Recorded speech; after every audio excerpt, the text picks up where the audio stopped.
Hey, what's happening? This is Chris from Redbeard Videos. How are we doing today? So I'm doing something new here, and I know this is a strange thing to say, and I know I've said this for like the second time that I'm doing something new. Since it's a new channel, everything is new, so I'm just gonna stop saying that. So I'm gonna lay it all out right now. Tuesdays, just for the fives, okay? And whatever the fives is gonna be is it's some sort of list, okay? So Tuesday is list day, okay? So that's what we're gonna do there. This new thing that I'm going to do now is on Thursdays, it's going to be some sort of review.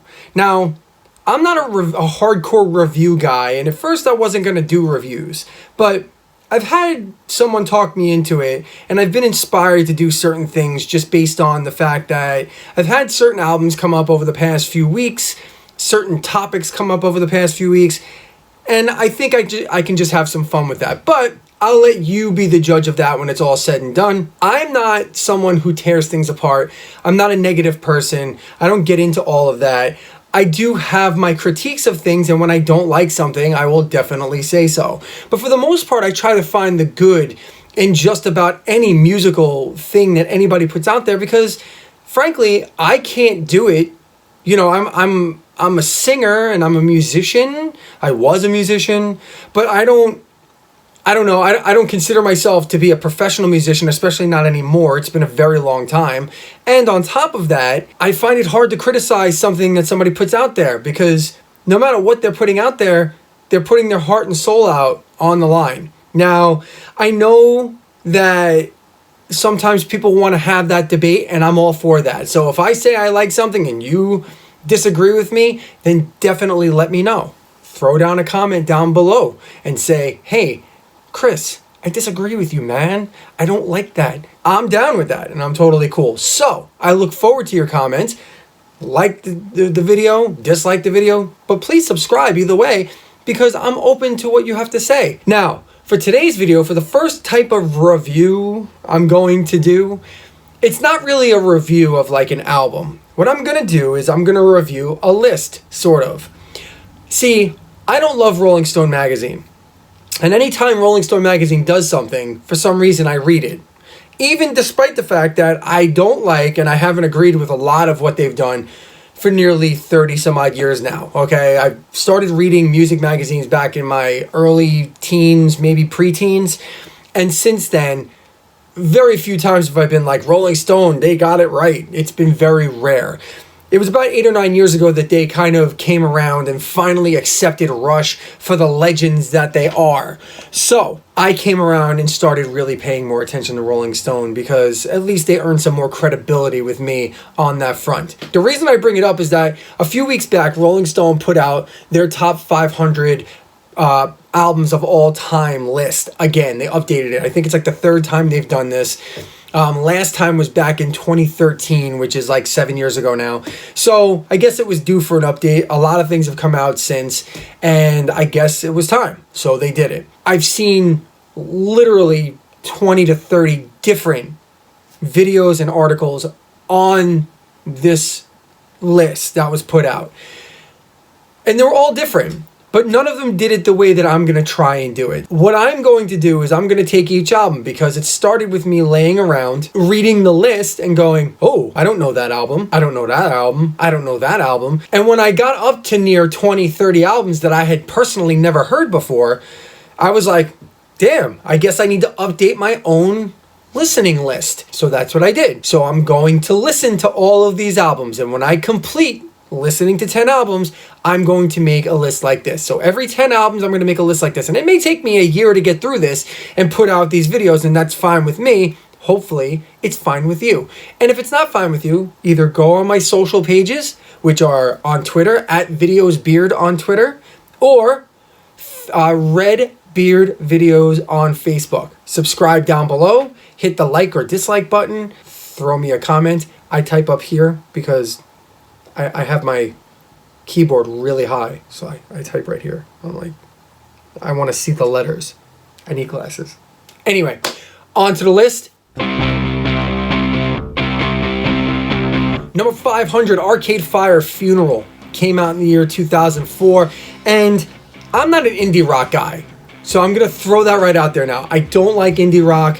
I don't like the Mumford and Sons and all the stuff that was labeled indie rock. It was such a wide subgenre, and I don't know. I just never bought in. And maybe it was because of the time that it came out.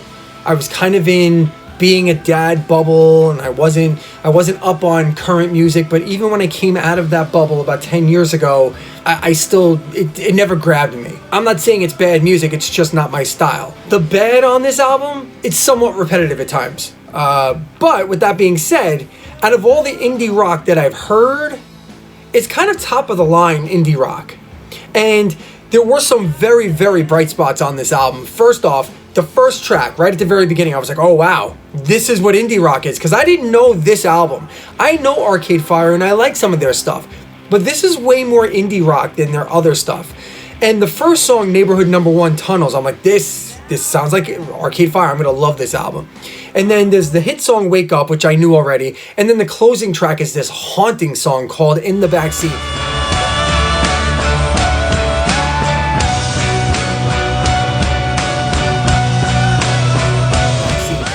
Fantastic song. But the rest of the album kind of, I don't know. Not a bad album. All in all, a great opening statement from a band that would go on to do bigger and better things, in my opinion. And I'm sure as I traverse through this list, I'm going to see more Arcade Fire in the future.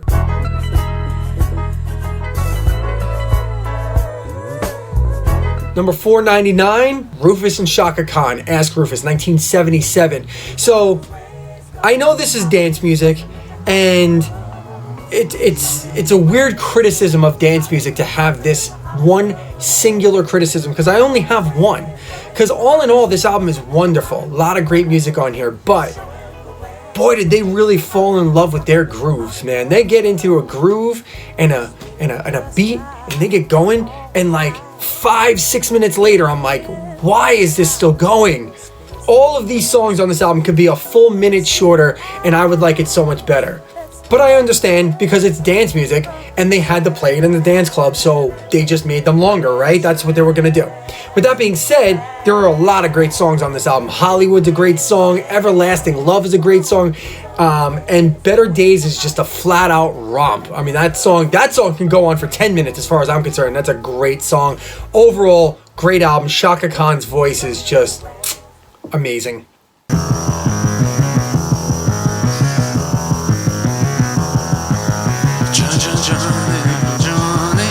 Number 498, well, see, I'm a prog rock guy, and I'm in avant-garde art rock. I'm into all of that. And even this album was a little weird for me. It's by the band Suicide, self-titled, 1977 came out, and strange would be the easiest way to describe this album. Not something I listen to on a regular basis just because it's just that weird. It left me, I was like napping when I was listening to it. I was like kind of like not fully napping, but I was kind of just in headphones, in and out of it. And it's just very weird. It's just a super weird album. With that being said, I can see the massive influence this album has on all genres of music, like across the board. Hypno, industrial, synth, pop, new wave, punk is the only way that I can begin to describe this album. And raw, straight rawness. The closing track alone, Frankie Teardrop, what the fuck was that shit about? I don't even know. And I'm sorry for cursing. If there are kids watching at home, I'll put the little thing in there. But you need to be warned. Don't listen to Frankie Teardrop. It's just, it's out there. There were a few fun tracks, though, that didn't twist my mind. The song Sweet Cherie is a really good song. Cherie, Cherie.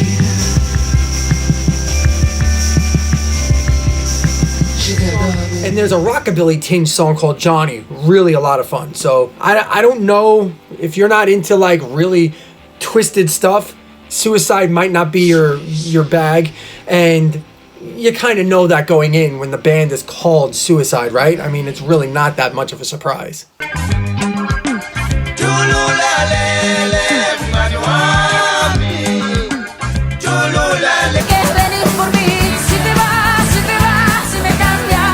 All right, so the next two I'm going to put together, 495, 496. We have various artists, which is The Indestructible Beat of Soweto, which came out in 1985. And in 496, they had Shakira, Donde Están los Landros? I think that's what I think that's how it's pronounced. Or Ladrones?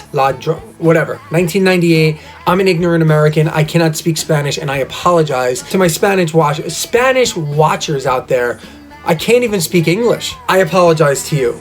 It's an ignorant American moment, and I'll try not to say it again. For these two albums, I'm gonna put them together simply because, as you can tell, with my ignorant American brain, I'm not a fan of foreign language music, and I'm sure if I listened to more Spanish music, I'd be able to pronounce Shakira's album title here, but I cannot, and I'm sorry. Sometimes it appeals to me, the foreign language music, but usually it's when it's accompanied with some sort of visual element. Like if I'm at a show and they're doing something and I'm going, oh wow, that's cool, and the words don't bother me as much.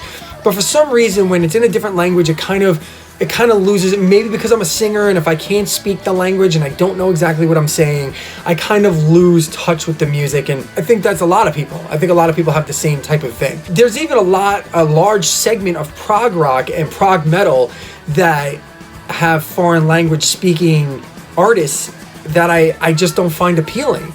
So I think English speaking music is just my lane, so to speak. And I probably miss out on really good stuff for that reason. So with that being the case, let me say that if this album is a strong representation of the sound of Soweto, South African music, it's pretty decent stuff. Excellent rhythms and feel as a whole. I will say that my only real exposure to this type of music was when I worked at Disney down in Florida. And at Disney's Animal Kingdom, they have an Africa area. And this is the style of music that you would hear. So their theming, spot on, Disney, good job. As far as Shakira goes, it's Shakira. It sounds a lot like the Shakira that I know and love, except this album is mostly in Spanish instead of the half and half type stuff that she does with her more popular music. Let's go wait till the water's dry. Now this one, 495, this is an album that I'm personally connected to. Boyz II Men 2 came out in 1994, and being a singer myself, as I mentioned earlier, and being one that came into his own, talent-wise, in the early 90s, this album was somewhat a personal revelation for me. Now, I only knew rock music up until this point, and some choral stuff, like I was in chorus in high school and middle school and whatnot. But then I met my buddy Jim in like 10th, 11th grade, and he convinced me to join an a cappella group with him and like 3 other buddies. And we did a lot of these songs from this album, specifically giving me the solo in Boyz II Men's cover of the Beatles song Yesterday, and it was brilliant. Oh, absolutely wonderful arrangement of such a wonderful song to begin with. Why she had to go, I don't know. She wouldn't say. I don't want to say they improved upon it because I love the original version, but the arrangement, the 4-part harmony arrangement of this song is just absolutely worth listening to the album just for that version alone. Now, my group, we definitely weren't these guys. These guys were top-notch vocalists. They did nothing but 4-part harmony almost all the time, and solos here and there. And they brought respectability to a cappella. They weren't a boy band in the vein of like New Kids on the Block at the time, but they were certainly boys. And they definitely weren't like a cheesy type of a cappella like the rockapellas of the world, which, no disrespect to rockapella, it was just, it's super. And that wasn't Boyz II Men. This album is just a wonderful mix of R&B and pop, even with a little bit of hip hop in there, well-crafted a cappella songs as a whole. Highly recommended for your 90s playlist for your parties or whatever you're gonna do.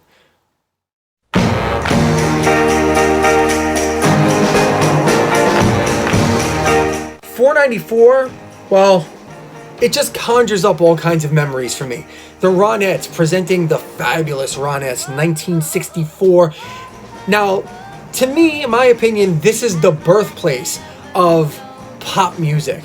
Ronnie Spector's voice, Veronica, as she's referred to on this album, is everything I associate with 60s style pop.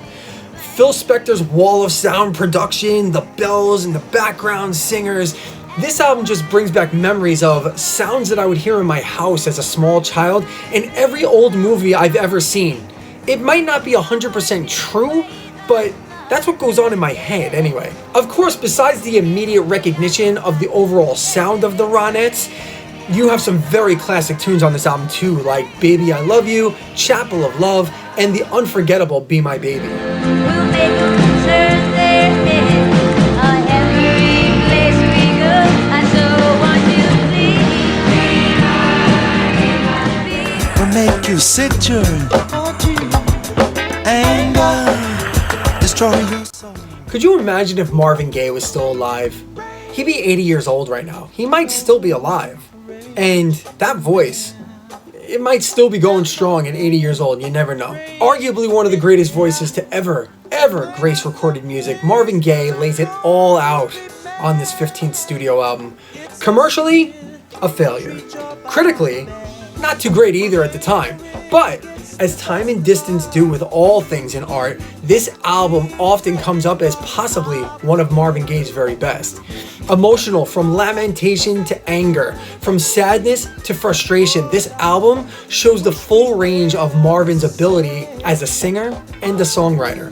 Now, of course, he wasn't short on material in his life for this album. This album was written and recorded during his very heated and contentious divorce from his first wife, Anna Gordy, the sister of his boss, Motown founder, Berry Gordy. Not a good situation.